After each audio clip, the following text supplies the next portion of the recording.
Hey everybody, just here waiting to talk to you all. Doing work here while waiting for you.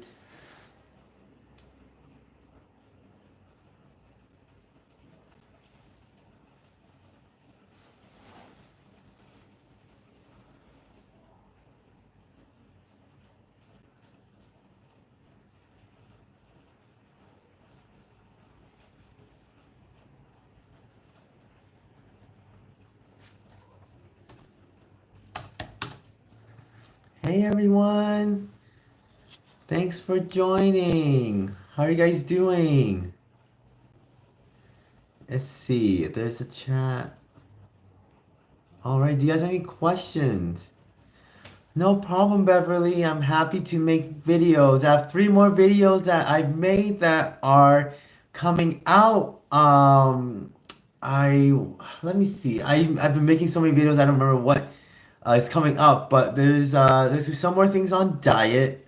Some videos on that. I'm gonna have one more on chronic fatigue about supplements and how to fix that.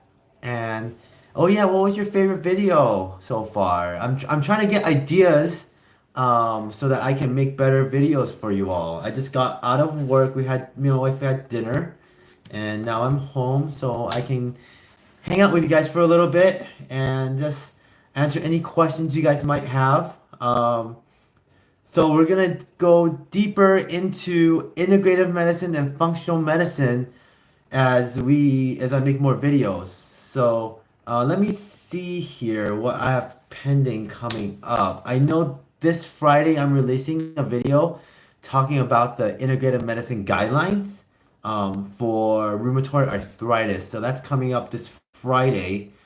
And the next two, I'm going to talk about long haul COVID as well one of these days. So we're going to talk about different supplements. We're going to be talking about something called adaptogens, which can help with the stress response. Oh, now I know. I remember. I have a video that I just made on how to connecting the nervous system with the immune system. So that is learning how to control your nervous system. So that's through the vagus nerve. So as we calm down the nervous system, we can actually create an anti-inflammatory response. So I'm going to be talking about that, and then also prednisone. I made a video on steroids and the side effects of steroids. So that's coming up as well. So chronic atrophic gastritis an autoimmune disease? Interesting question. I don't know. I know you can get atrophic gastritis. I haven't seen a case of that. Let's see here. It is not autoimmune, from what I see, but it looks like H. pylori can cause that chronic atrophic gastritis. By the way, can you guys comment and let me know where you guys are from? Oh, you're from Philippines. Oh, excellent. I'm glad those supplement videos helped you, Beverly. There's gonna be more supplement videos coming out in the future. There's so many supplements out there, and I know it can get very confusing.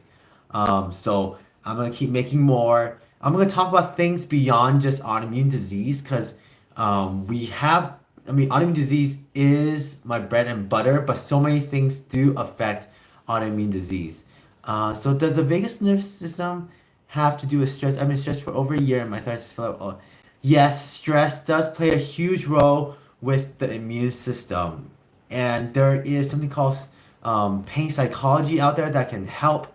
There's hypnotherapy, there's the CBT, cognitive behavioral therapy. There are things you can do naturally to calm your own stress through the vagus nerve. So I have made a video on that, on ways you can do that naturally.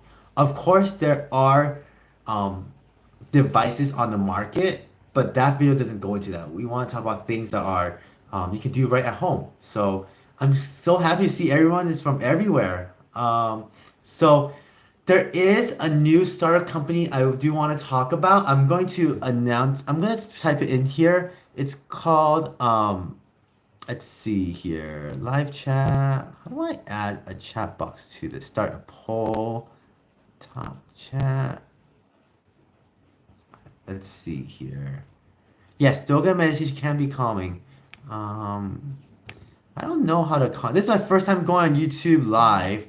Um, but anyways, there is a company called remission.com that I'm a medical director for. I announced that earlier in one of my reels. And that's an integrative rheumatology clinic that is going to be insurance based that is starting in California. It's going to spread throughout the United States. I have my own private practice called Doctor Lifestyle where I work very closely with my patients where we do alternative medicine and rheumatology, and I deal with other things. So, in the future, I'm going to be talking about mold, Lyme disease, heavy metals, finding a good water source, and all these things that matter for our health. We're going to be going deep into that.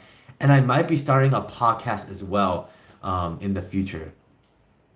So Tamara, you said that you're from New York. Excellent. I'm licensed in New York also. I was rheumatoid that, and this has me really much don't know what to do. I know Tamara, it's very hard to have rheumatoid arthritis. I think you need to find a good rheumatologist. Hopefully you have one, and if not, then definitely look for one. And it does take an integrative team sometimes to get better holistically, and it's possible. Let's see. And Karen Quick, you're from Minnesota, have had RA since 2008, as it has been recommended. Yes, these medications can be very, very useful. So I'm going to talk about more about medications in the future. Meds can be very useful. I know some of you don't want to be on medications. I personally, with my arthritis, I didn't want to be on medications either. Luckily, I've been able to avoid it this whole time. And so, if you don't use medications, there are alternative medicine, there's supplements, you can use food as medicine to get better. And Alicia, will I be addressing lupus? Yes, I'll be addressing. I already made some videos on lupus already in my past videos. I'll be making more in the future as well. So definitely look out for more lupus videos. And when I make a general autoimmune video, that applies to all diseases, unless I specifically say it doesn't. Because the approach to autoimmune diseases, no matter which one it is, whether it's lupus, multiple sclerosis, or rheumatoid arthritis, it's coming from the same foundation. Okay, so I these topics apply to everyone in the autoimmune space, and sometimes it even goes beyond rheumatology or autoimmune disease.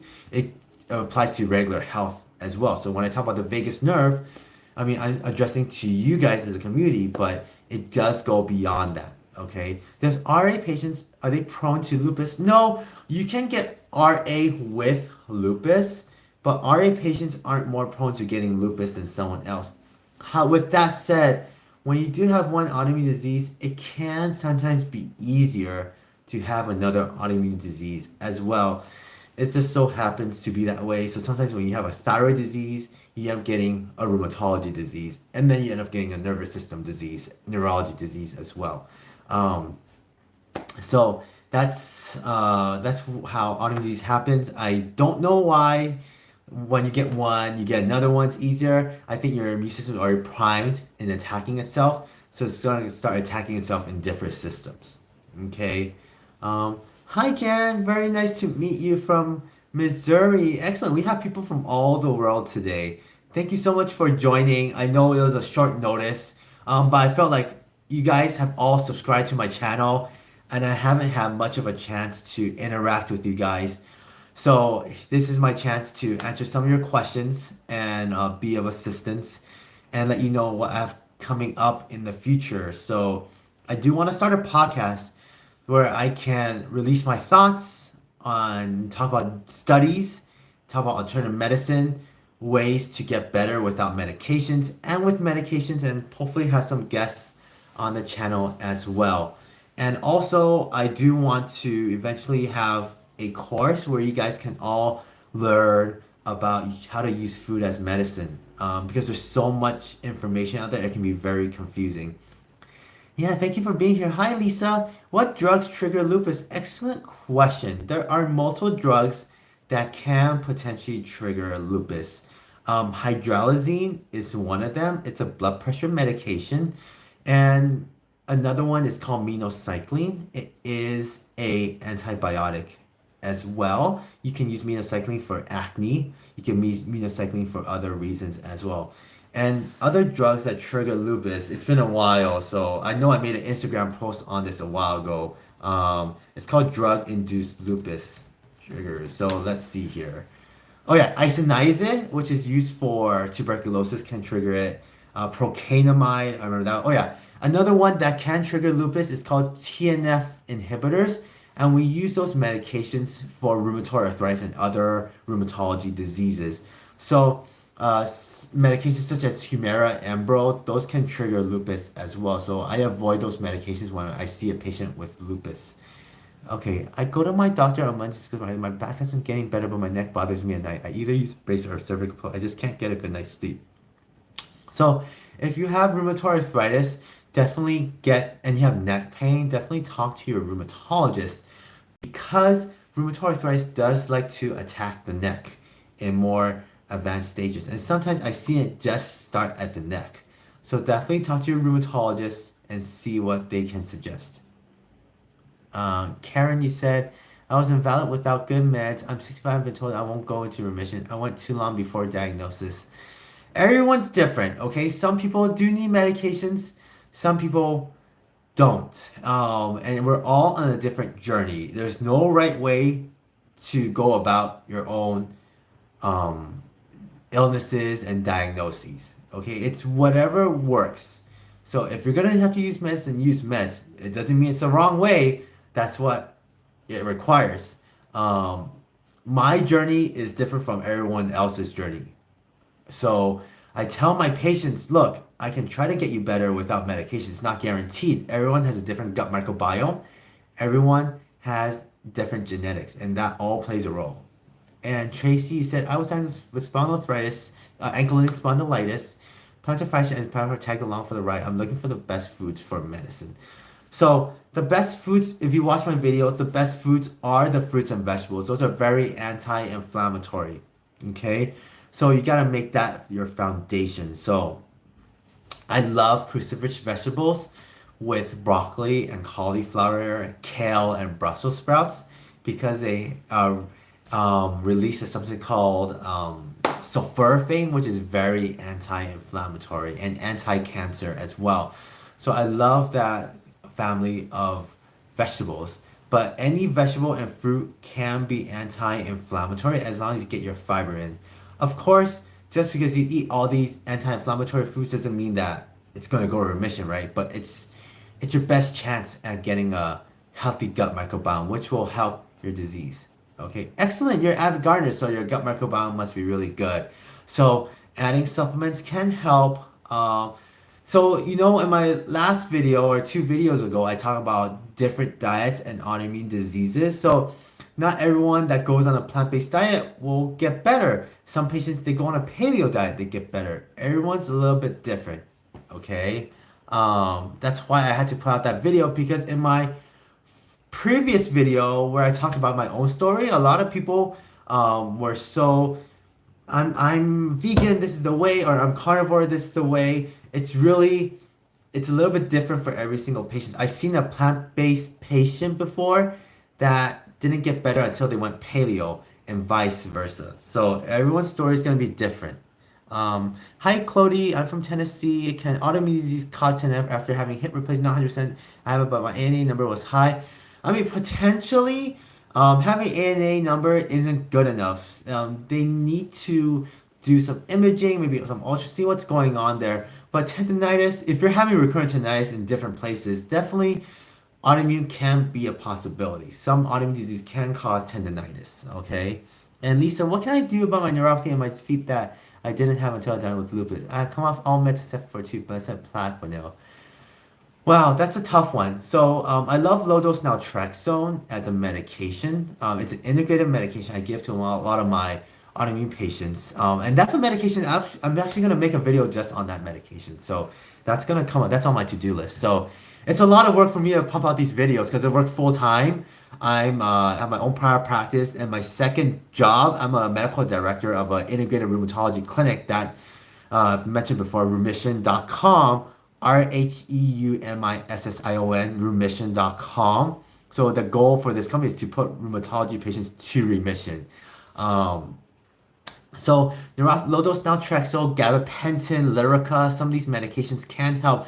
So definitely talk to your um, rheumatologist. There's other alternative medications out there as well. So definitely, if your regular rheumatologist, neurologist can't help you, definitely go to integrative or functional medicine.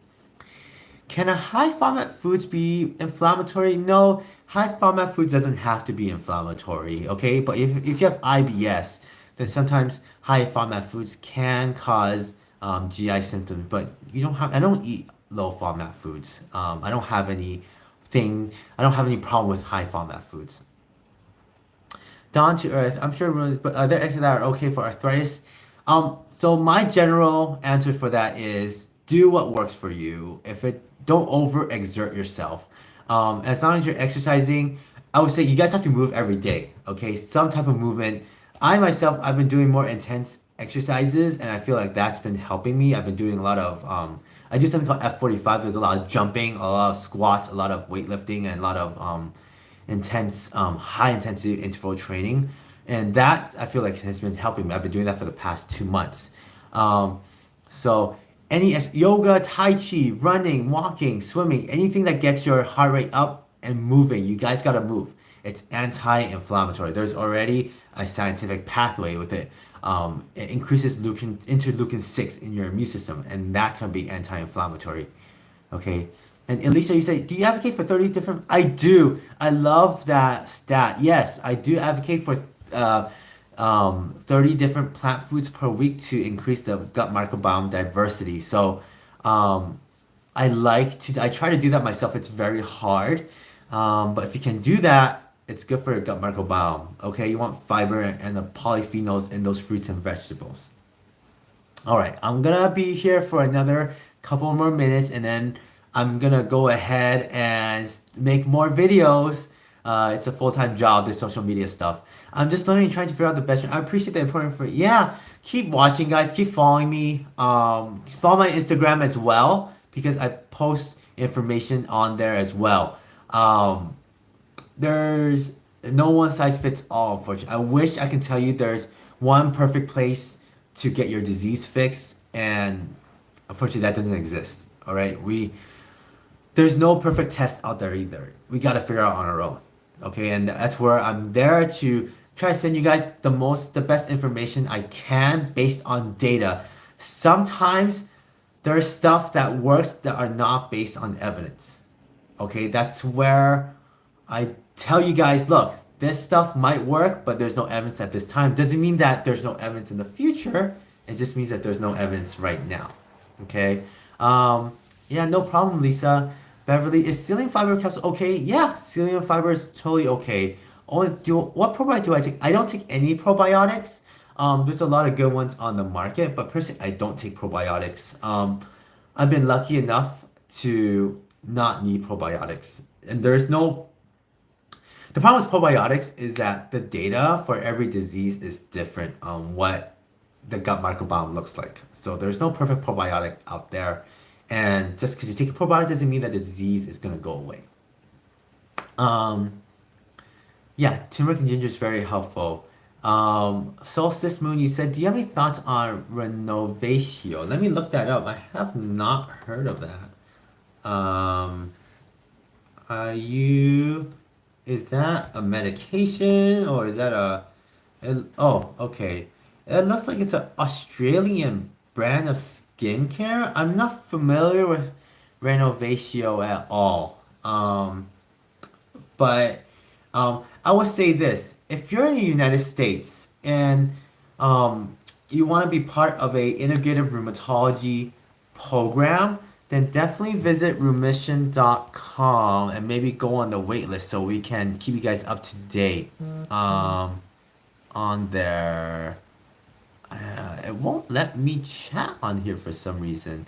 Um, but remission.com is where you want to go. And if you guys want to see me as a patient, go to drlifestyle.org. All this information is on the description of the videos and also in the links on my channel.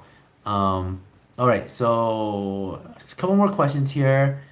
Um, let's see, what's your usual food diet? So I try to eat a plant predominant diet, and that includes a lot of fruits and vegetables. I try to focus that. I like whole grains as well, so I like quinoa, brown rice. Um, lately, my so in the video I talked about I was on a whole food plant-based diet when I started out. Lately, my I've moved back in. I've been taking care of my mom, and she likes to eat seafood, so I've been having some fish every now and then. But that's lots of fruits and vegetables. Okay.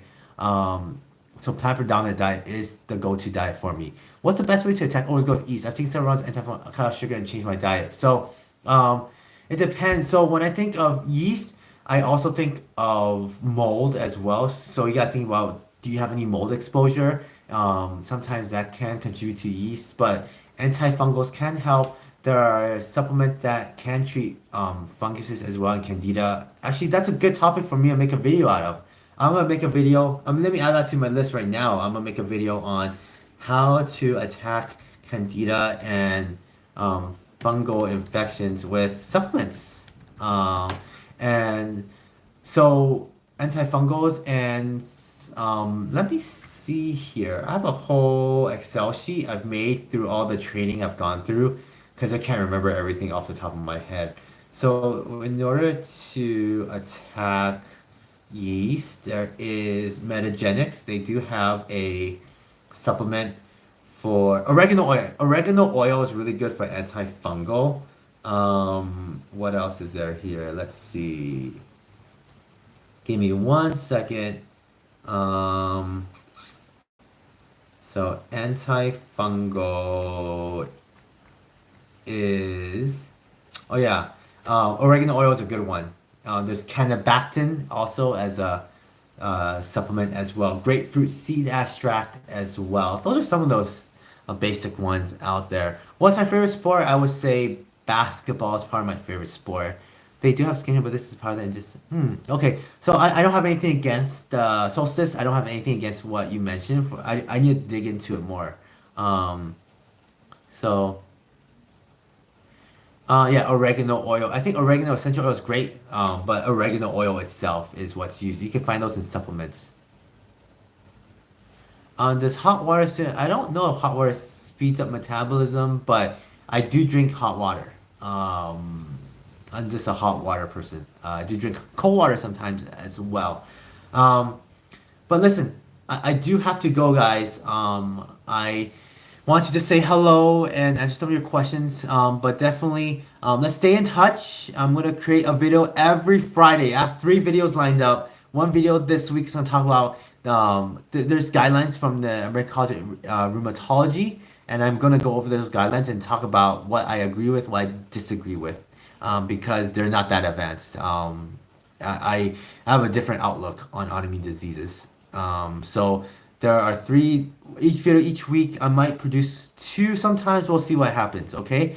But yeah, it's good talking to you guys. I'm hoping to start my podcast this year so we can do everything we can to fight autoimmune disease. Okay, from conventional medicine to alternative medicine. I think all that's very important. So, all right, guys, good connecting. We'll talk soon, guys. Okay, take care. All right, bye bye.